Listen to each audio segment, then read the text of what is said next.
Pemburu Caleb menggantung tinggi seekor rusa kutub. Kemarin, dia dan putrinya tanpa sengaja menemukan rusa kutub yang mati secara alami ini.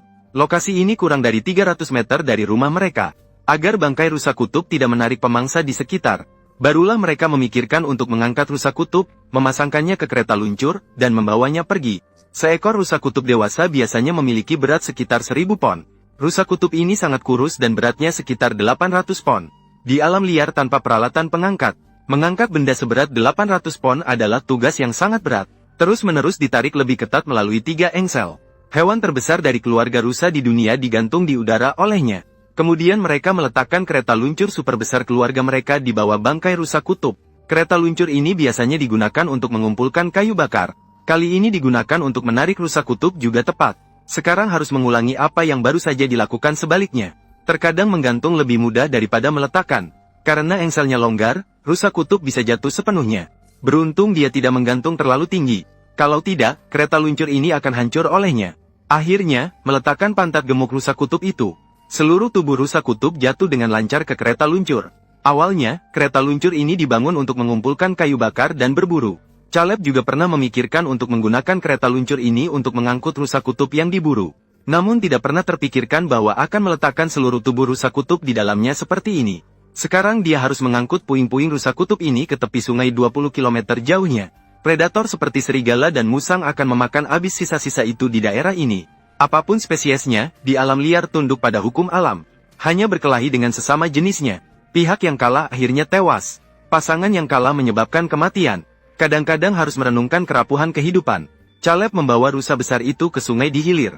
Di sini jauh dari kota kecil, tidak ada manusia di sekitar. Berbagai pemangsa dapat menikmati hidangan mereka di sini.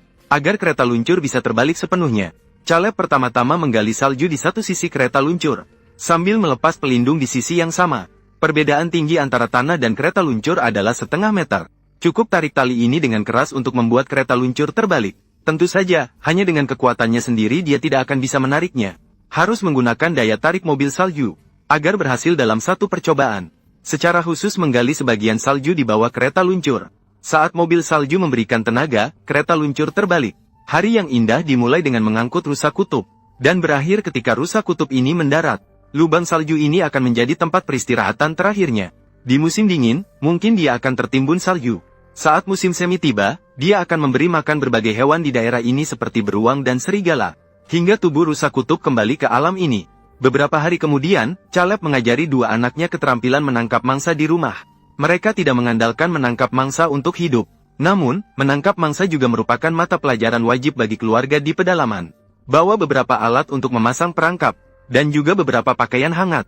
Keluarga 4 orang berangkat ke hutan terdekat. Kereta luncur ini digunakan untuk mengangkut kayu bakar saat sibuk. Saat senggang, ini menjadi kendaraan khusus 2 anak itu. Pohon cemara di pinggir jalan ini sangat cocok untuk dipasangi perangkap. Marten ungu suka berdiri di atas ranting yang menonjol untuk mengamati. Umpannya adalah sosis daging rusa yang biasa mereka makan. Menjepitnya dengan kawat besi di ujung ranting. Perangkap diletakkan di jalur yang sering dilalui. Jika ada hewan kecil yang rakus, pasti akan tertangkap. Saat mereka bersiap untuk menyiapkan tempat berikutnya, mobil salju terjebak dan tidak bisa bergerak. Karena terjebak di alam liar, lebih baik mengajari kedua anak ini cara menghadapi situasi seperti ini. Pertama-tama, menggali lubang di atas salju, menyusun beberapa ranting cemara di bawahnya, kemudian menebang beberapa pohon kecil di atasnya untuk membuat kerangka. Jika ingin bermalam di alam liar, harus menaburkan sedikit salju di atasnya untuk menjaga kehangatan. Dengan begitu, ini dianggap sebagai tempat perlindungan sementara, karena terpaksa terperangkap di alam liar. Jadi membuat api untuk pemanas juga sangat penting. Mengumpulkan ranting kering, kedua anak ini sudah bisa. Sekarang kita harus mengajari mereka cara membuat api tanpa korek api.